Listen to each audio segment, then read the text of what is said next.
All right, we are making our way, although somewhat slowly. After all, it took Abraham a while. Somewhat slowly through the ongoing saga of whether or not the promise to Abraham will be fulfilled. And we don't know the answer to that yet because we have been looking at a number of false starts.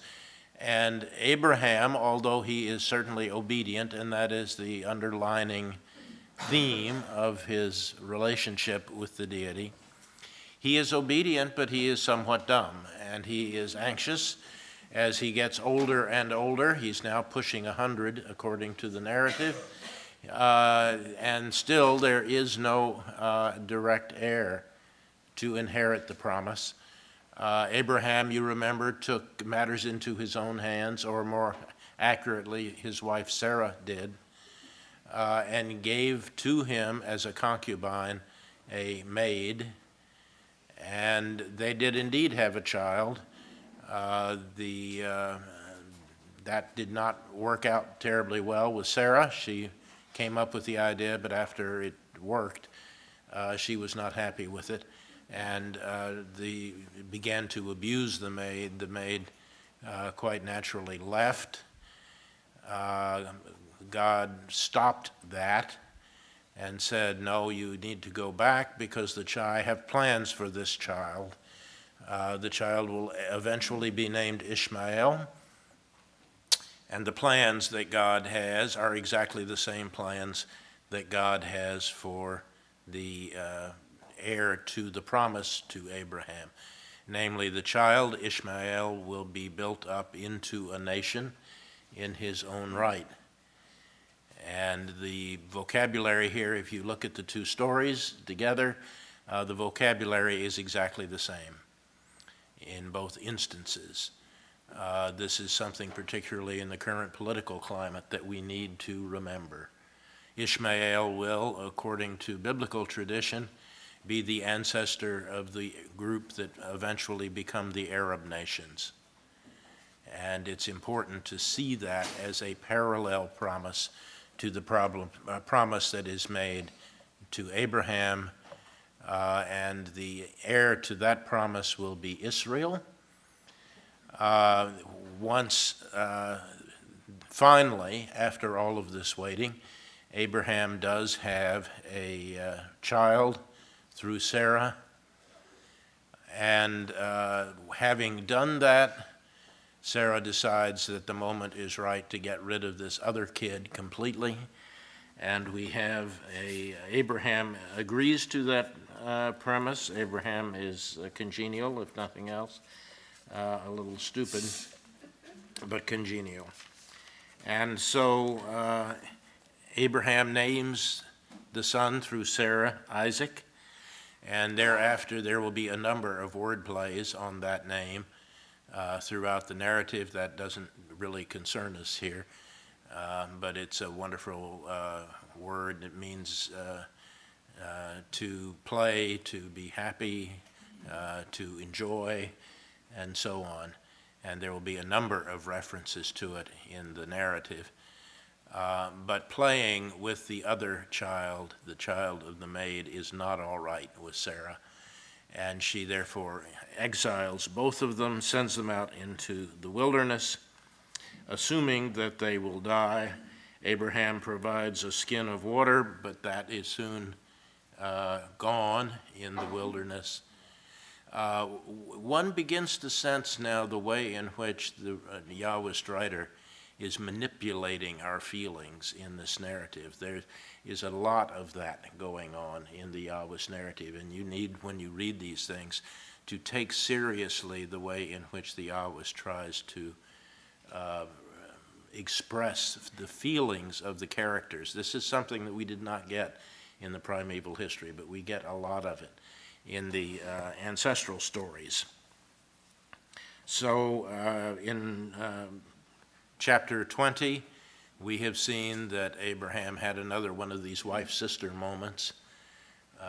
That fortunately was caught. We've already looked at that story. Now in chapter 21, he has agreed to exile the one son whom he already had before Isaac was born. When the water in the skin was gone, she cast the child under one of the bushes, and then she went and sat over against him a good way off, about a distance of a bowshot. For she said, "Let me not look on the death of the child." And as she sat over against the child lifted up his voice and wept. And God heard the voice of the child. And an angel of God called to Hagar, the slave woman, from heaven and said to her, "What troubles you have, Hagar? Fear not. God has heard the voice of the lad where he is. Arise and lift up the lad and hold him fast. For I will make him a great nation." Then God opened her eyes, and she saw a well of water. And she went and filled the skin with water and gave the lad a drink. And God was with the lad, and he grew up and lived in the wilderness and became an expert with the bow. He lived in the wilderness of Paran, and his mother took a wife for him from the land of Egypt. So the other child, the child who will ultimately be the ancestor of the Arabs, is going to be built up, as is Israel through Isaac, but not at the expense of the other child. And that narrative is important to remember in parallel with the other one.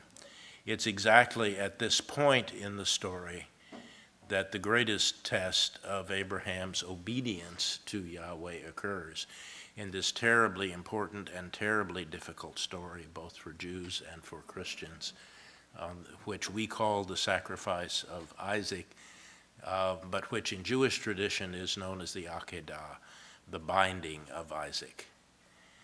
And there is argument in the Jewish tradition about whether or not a sacrifice actually occurred here. I'll leave that to your reading.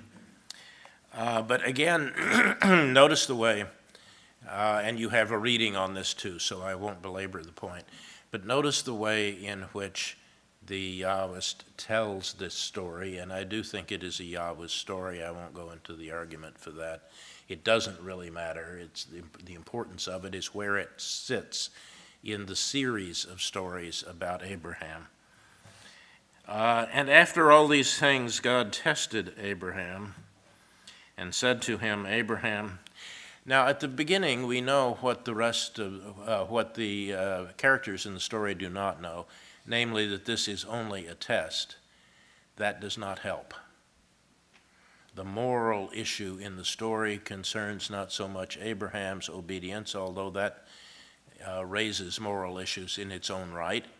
Namely, can a person in good conscience obey a command which is obviously wrong if it is a command from the deity?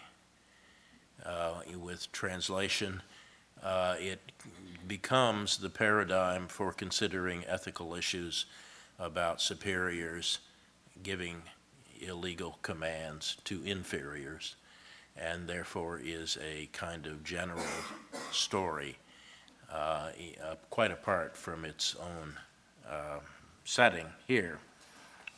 The big problem is with the ethics of the deity, and this has been a problem in both Jewish and Christian communities for a very long time.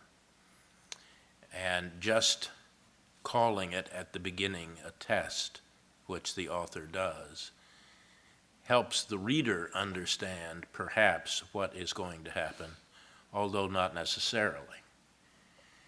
It just pushes the problem with the deity back one more notch, and that is to raise the question of whether a deity should do a test of this sort.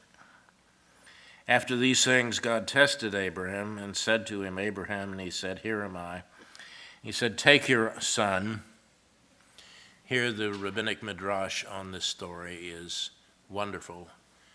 Abraham is portrayed doing something that the narrative does not allow him to do, namely indulge in a conversation with the deity. There is no conversation in the story. between Abraham and the deity, and that is important to notice because it is a conversation we wish had happened. The conversation that Abraham had over the fate of Sodom, thereby suggesting a new model other than obedience for the relationship between people and the deity, a model in which there is actually conversation going on between the two of them, whereas the story suggests, the Sodom story suggests, Abraham has become a partner with the deity in the running of the world, and therefore is open to the counsel of the deity and discusses the issues with the deity. That model is not developed in the Abraham stories, and it's here in 22 that we really wish it were.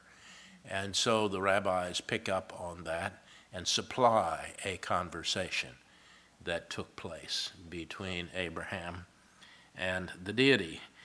And God said, "Take your son." And here it is important that this command from the deity, if you read this in Hebrew, it is a duplicate of the one in chapter 12, Lech Lecha, go. And it echoes that first act of obedience on the part of Abraham. And so the Abraham story, in a sense, as far as the relationships with the deity go, the Abraham story begins with a command and obedience, and now finishes with another command and obedience. And in this case, Abraham rose early in the morning and went. And the two stories are meant to be read in parallel with each other as examples of this kind of experiment that the deity, according to the Yahwist, is carrying out. Namely, what is the appropriate relationship? Let's try blind obedience as the way to look at how people ought to react to the deity. Take your son. Abraham, according to the rabbi, says, "Which son?" "I have two sons," forgetting for a moment that he thinks the other one is dead in the wilderness. "I have two sons. Your only son," Yahweh catches on and replies, "your only son, Isaac," in case you don't remember the name, Isaac, "the one whom you love. And go to the land of Moriah and offer him there as a burnt offering on one of the mountains of which I will tell you." Same situation. Go to a land that I will show you in chapter 12. And here, go to the land of Moriah. No one has any idea where the land of Moriah is. The rabbis will have an answer to that as well. And immediately, without further discussion or any discussion in the biblical account, Abraham rose early in the morning, saddled his ass, took two of his young men with him and his son Isaac, and he cut the wood for the burnt offering and arose and went to the place which God had told him. At this point, we want the story to stop. We don't want this to continue. The Yahwist will not let us stop it. Notice that the Yahwist covers that ground, the 3-day ground, in such a hurry. We really wish, and you can imagine what a modern novel would do with this. There would be hundreds of pages of interior dialogue taking place during that 3-day trip. Here, nothing from the Yahwist. On the third day, they're already there. The trip has occurred between verses 3 and 4. On the third day, Abraham lifted up his eyes and saw the place afar off, and Abraham said to his young man, "Stay here with the ass, and I and the lad will go yonder and worship and come again to you." Notice that he cloaks this as an act of religion, as a command of the deity, although he does not explain that it is a command of the deity. So Abraham took the wood and the burnt offering and laid it on his son Isaac, and he takes the fire and the knife, the two dangerous items that are to be carried. lest he should accidentally injure the child too soon. Just one little brief worry about the humanity of what is going on. Now we want the story to be over. We have gotten here too quickly, and now we want the story to stop entirely and reach its obvious conclusion.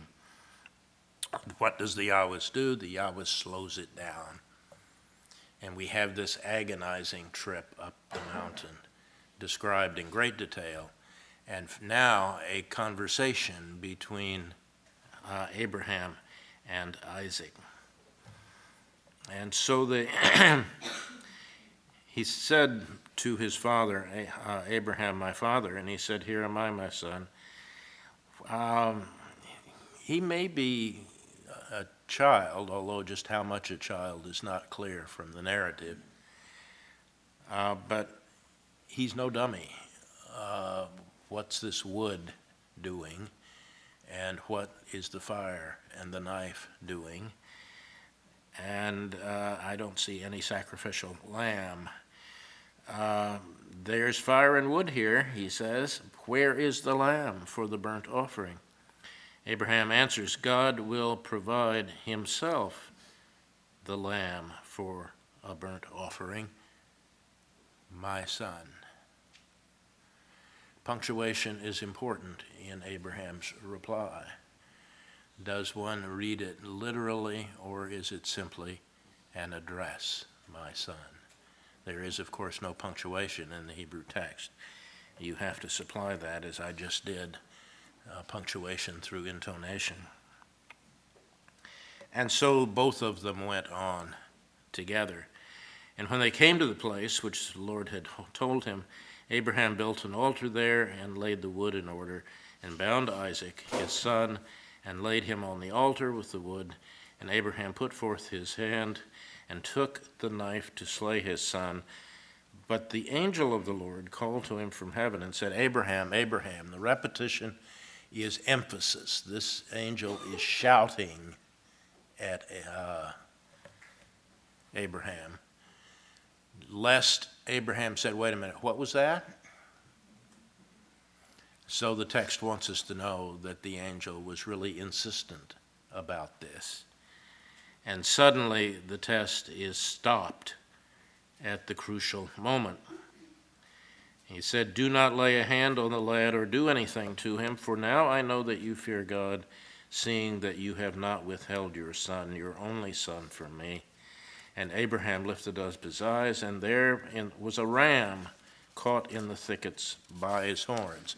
This is a miraculous ram that is there just at the appropriate moment. The rabbis pick up on that and suggest that the ram was actually one of the several things created on the day of creation. This is the very first ram that God created, and it has been running ever since to get to Mount Moriah at the right moment, according to the rabbis, so that it will appear there as an alternative offering. It's a lovely midrash. But in any case, there is the ram, and Abraham went and took the ram and offered it as a burnt offering instead of his son.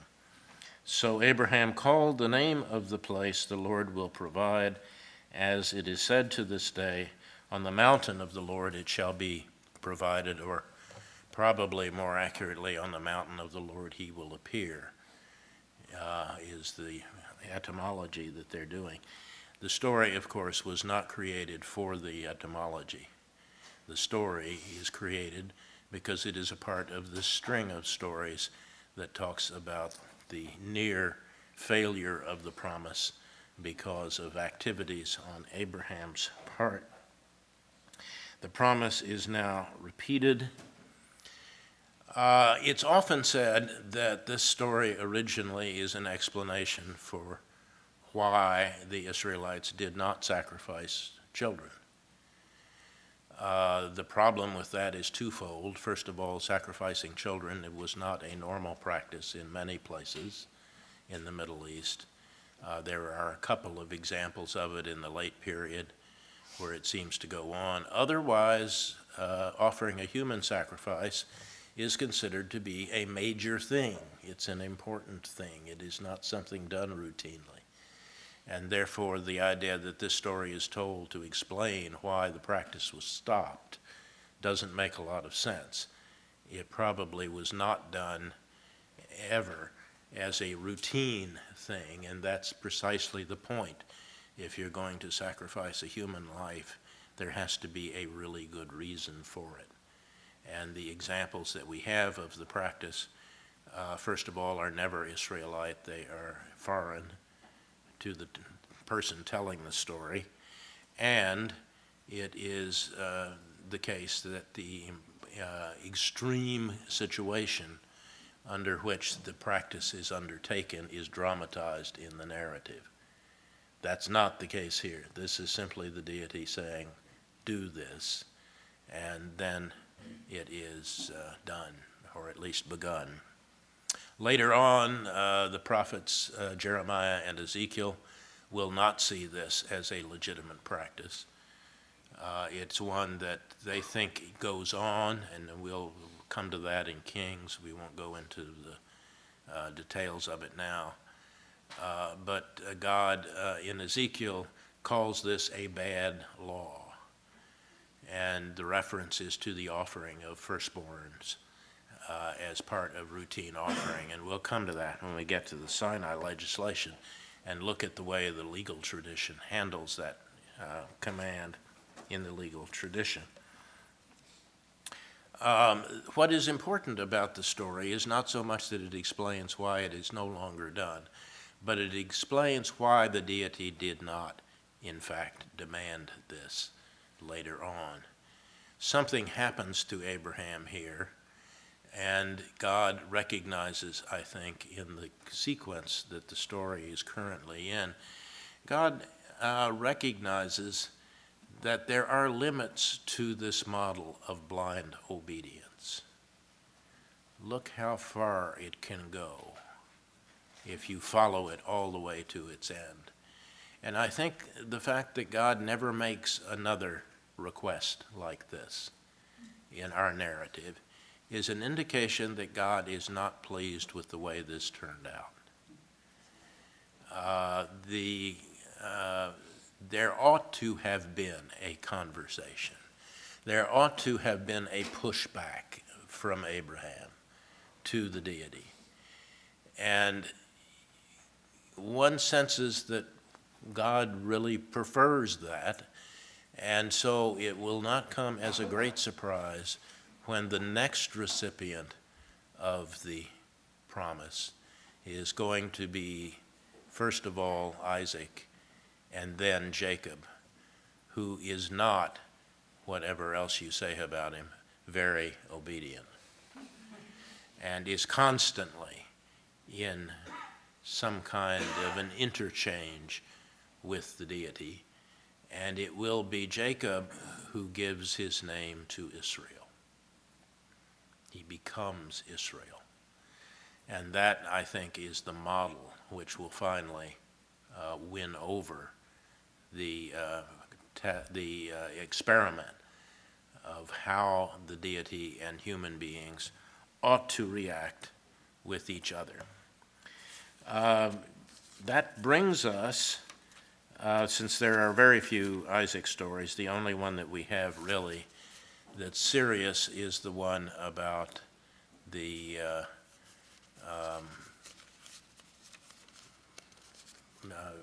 again, the wife-sister story, which we already know from Abraham twice.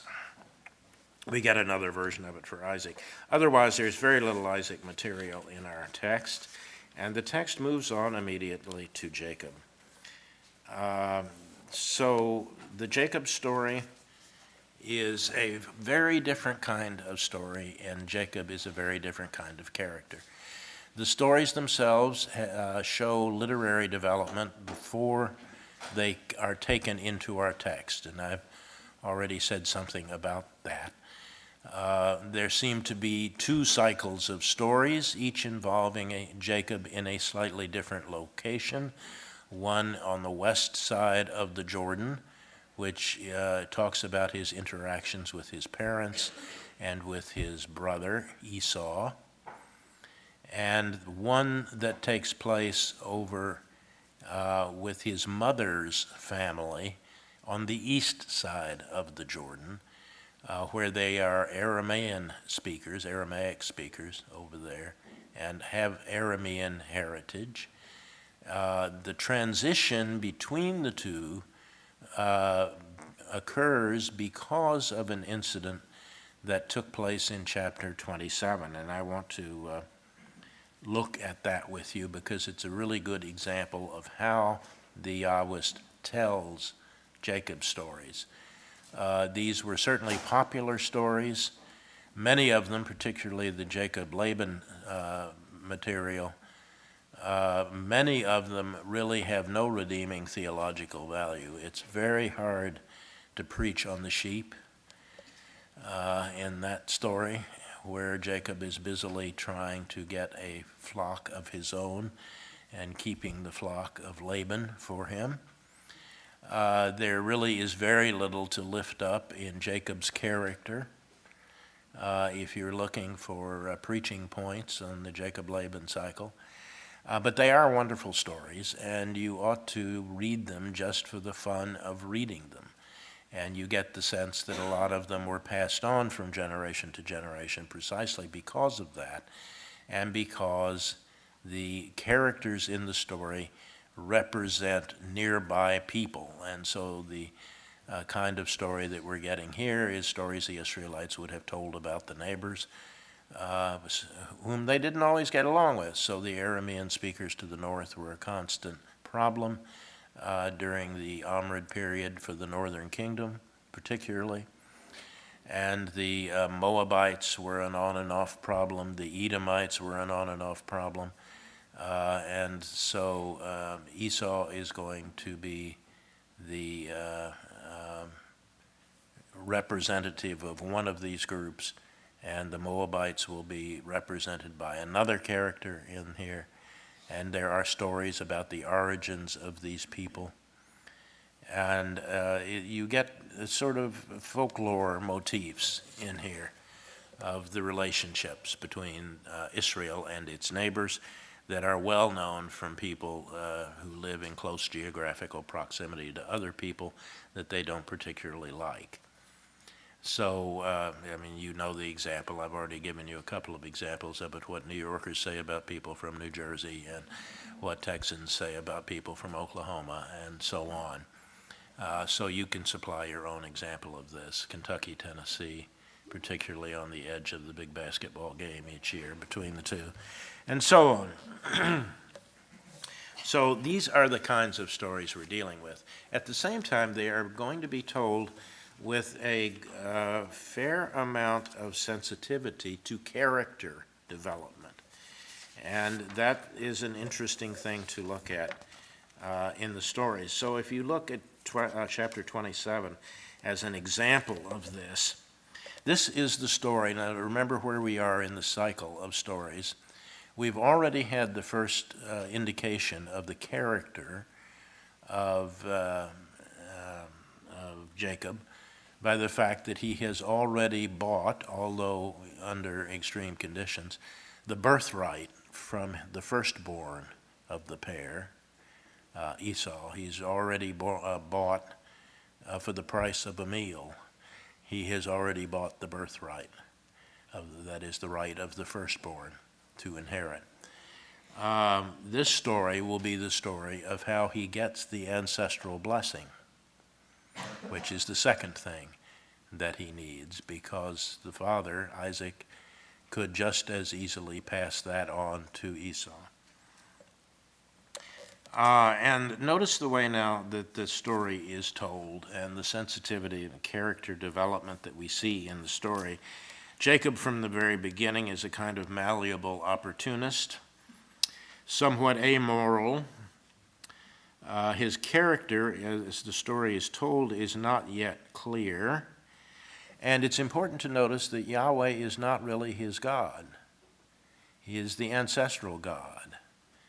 And so that needs to be developed.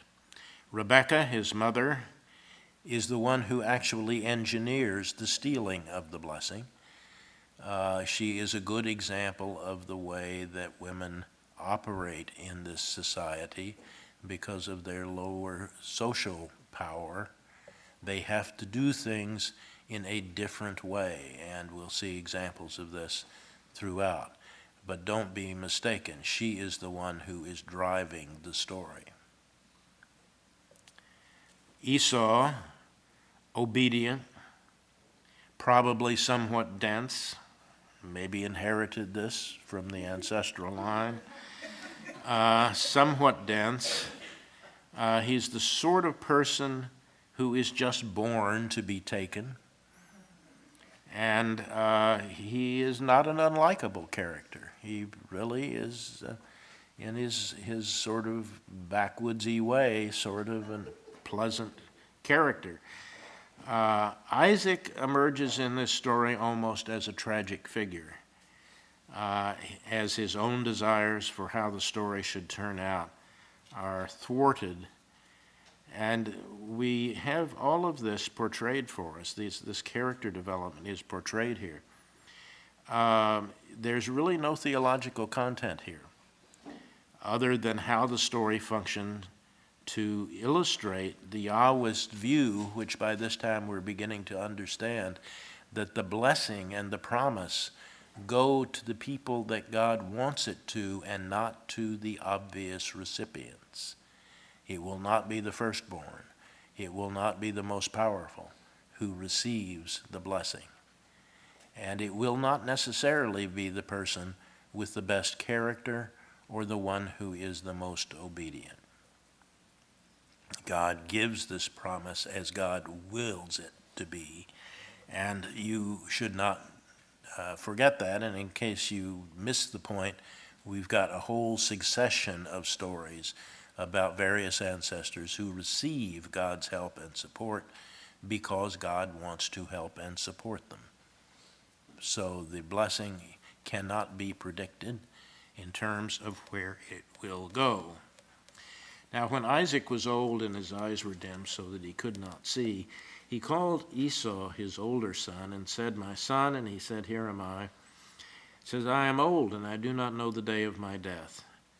Now take your weapons, your quiver, and your bow, and go out into the field and hunt game for me, and prepare me savory food such as I love, and bring it to me, that I may eat and may bless you before I die." That's his plan. It is Esau whom he wants to receive the ancestral blessing. Now Rebekah was listening when Isaac spoke to his son Esau. And when Esau went to the field to hunt game and bring it, Rebekah said to her son Jacob, "I heard your father speak to your brother Esau. Bring me game and prepare for me savory food, such as that I may eat it and bless you before the Lord before I die. Now therefore, my son, obey my word as I command you.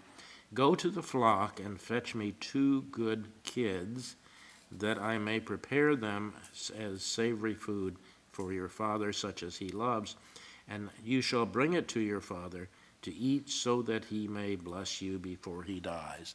That's the scheme that she has hatched for turning this desire of Isaac around. These both are her sons. She obviously prefers Jacob to Esau. That's the premise of the story. And so she now is setting out to engineer this.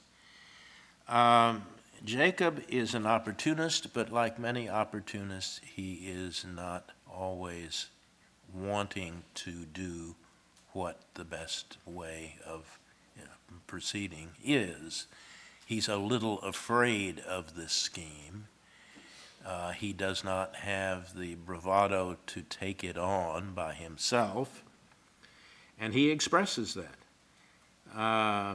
But Jacob said to Rebekah, his mother, there are a lot of problems with this idea.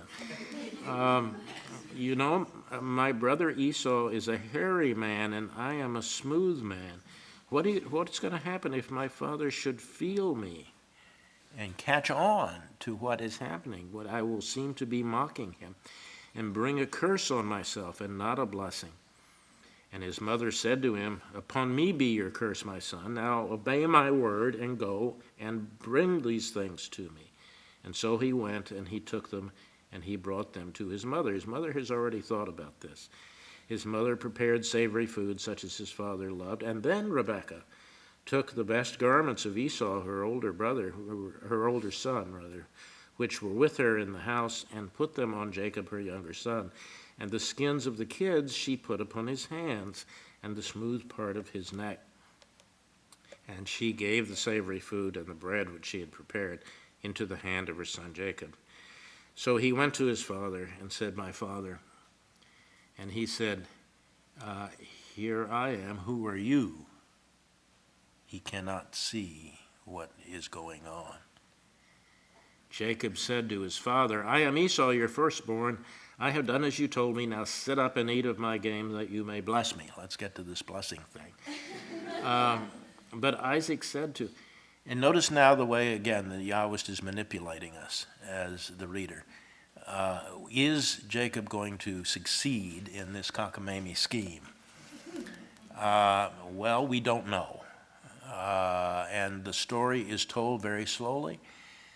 It is told with a lot of false starts and conclusions in the story, not only to keep you interested, even though you know how the story ends. If you've heard it before, you know how it ends. But now you hear it, and maybe it won't be the same this time when the story is told. Isaac said to his son, How did you find it so quickly, my son? Isaac may be blind, but he's not dumb. And he said, notice the answer, because the Lord your God granted me success. Notice that he ascribes this to Yahweh, even though Yahweh is not yet Jacob's God. That will come later on. And it is the Lord your God who granted me success. And Isaac then said to Jacob, Come near that I may feel you, my son. Will this never be over? You can almost feel the tension rising in the narrative. Is Jacob really going to get away with this? Is Isaac going to be at the end too smart for Jacob? Come that I may feel you, my son, to know whether you're really my son Esau or not. He's very clear that he has serious doubts about this whole thing. He is not able to see, of course, so he can't really confirm his doubts. So he tries this, but that has already been anticipated. So Jacob went near to his father Isaac, who felt him, and said, this famous line, the voice is Jacob's voice, but the hands are the hands of Esau. And he did not recognize him because his hands were hairy like his brother Esau's hands. So he blessed him. At the very last moment, he says, Are you really my son Esau? And you can sense the anguish in Jacob's voice. I am, he said, and bring it to me that I may eat of my son's game and bless you. So he brought it to him, and he ate. And he brought him wine, and he drank. And then his father Isaac said to him, Come near and kiss me, my son. And he came near and kissed him, and he smelled the smell of his garments. And he blessed him, and he said, now we get the ancestral, or the family blessing. The smell of my son is as the smell of the field which the Lord has blessed. So the blessing begins. May the Lord give you the dew of heaven and the fatness of the earth and plenty of grain and wine. Let people serve you and nations bow down to you. Be Lord over your brothers. May your mother's sons bow down to you. Cursed be everyone who curses you, and blessed be everyone who blesses you. So it is finally done. As soon as Isaac had finished blessing Jacob, when Jacob had just gone out from the presence of Isaac his father, Esau his brother came in from hunting. He also prepared savory food and brought it to his father, and he said to him, Father, let my father arise, and eat of his son's game. And Isaac said to him, "Who are you?" He said, "I am your son, your firstborn Esau." And Isaac immediately knows that he's been had. Isaac trembled violently and said, "Who was it then that hunted game and brought it to me? And I ate it all before you came, and I have blessed him. Yes, and he shall be blessed." The ancestral blessing, once given, cannot be revoked. There's nothing you can do about it. Esau heard the words of his father, and he cried out with an exceedingly great bitter cry, and he said, "Bless me also, even me too. Don't you have any leftover blessing that you can give me?" But Isaac has now figured it all out. He said, "Your brother came with guile, and he has taken away your blessing." Esau said, "Is he not rightly named Jacob?" Another Yahwist wordplay. "He has now supplanted me these 2 times. He took away my birthright, and now he has taken away my blessing. Have you not a reserved blessing for me?" Kind of a leftover blessing of some kind. And Isaac answered, "I've made him your Lord, and all his brothers I've given to you as servants. With grain and wine I have sustained him. What more can I do for you?" Esau said to his father, "Do you just have one blessing? Can't you also bless me?" He lifted up his voice and wept. Isaac then gives him a blessing, which are the same words at the very beginning as the blessing that he gave to Jacob. And this is wonderful to read in Hebrew because the words are exactly the same but are to be translated differently. Isaac answered him, "Away from the fatness of the earth shall your dwelling be, and away from the dew of heaven on high. By your sword you shall live, and you shall serve your brother. But when you break loose, you shall break his yoke from your neck." And so it is done, and so there is enmity between the 2 brothers. Not surprisingly, Esau now, at first opportunity, as soon as his father Isaac has died, he wants to kill Jacob. Not a surprising reaction, given what has happened. And Rebekah figures this one out as well and urges Jacob essentially to get out of town in a hurry before this can happen. And she says, "Go and visit my people across the Jordan. Go over to visit the family of Laban, and until things quiet down, get out of Dodge." And so that is in fact what Jacob does. He now goes and moves over to the other side of the Jordan. And on his way, he experiences the first of what will be 2 divine revelations. These occur at crucial points in the 2 cycles of narrative and link the 2 together. We have been reading the Jacob Esau stories, and now suddenly we are going to transition to the Jacob Laban stories. And at that transition point, we get the incident at Bethel. You already know about all of this. You've discussed it in the discussion group, so I won't say anything much about it, except that you should notice a couple of things about the way the story is told. God makes an appearance to Jacob, and Jacob recognizes that it is a divine appearance, and there is a repetition of the family promise. So now God is going to become the God of Jacob. And it is through the passing on of the promise that was given first to Abraham and then to Isaac that this transition takes place. He will become the ancestor of a numerous nation and will be the recipient of a land, which is still in the narrative unknown. So Jacob awoke from his sleep and said, "Surely God is in this place, and I did not know it." he was afraid and said, "How awesome is this place? This is nothing else but the house of God, Bethel, and this is the gate of heaven." So he rose early in the morning, you went through all this, put the stone that he had been sleeping on and using it as a pillow, and makes a standing stone out of it, a matzevah in Hebrew, which is a marker of a worship spot. It is an indication of the sacrality of it, and he pours oil on the stone, which is possibly a ritual for marking it as a sacred object. So it is the place that makes Beit El into a sanctuary. And it will function that way throughout the rest of Israelite history. What is more remarkable is the deal that Jacob cuts with God. He has just received the family blessing.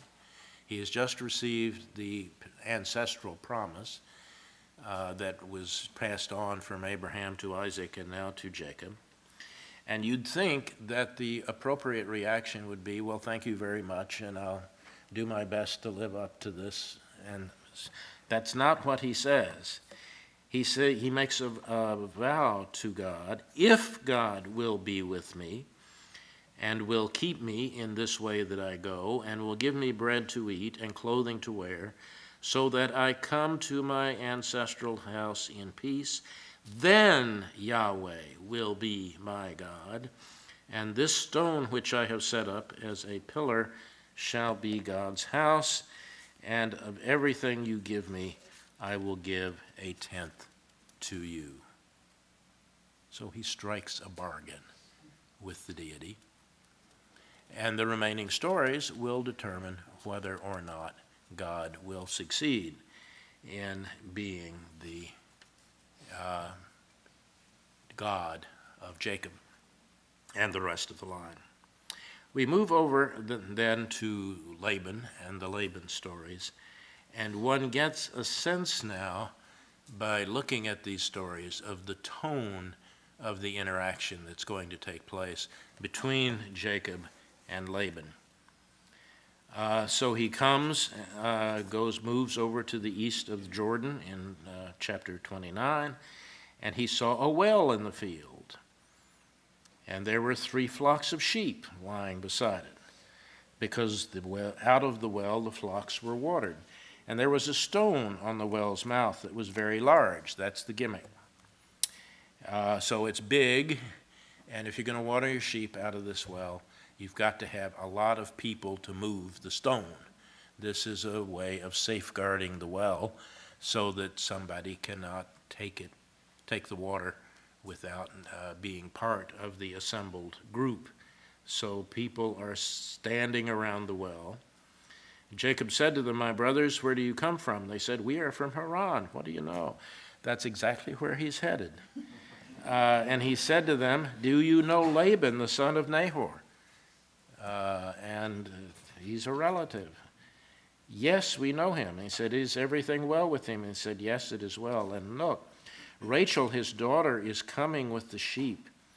And he said, "It's still the middle of the day.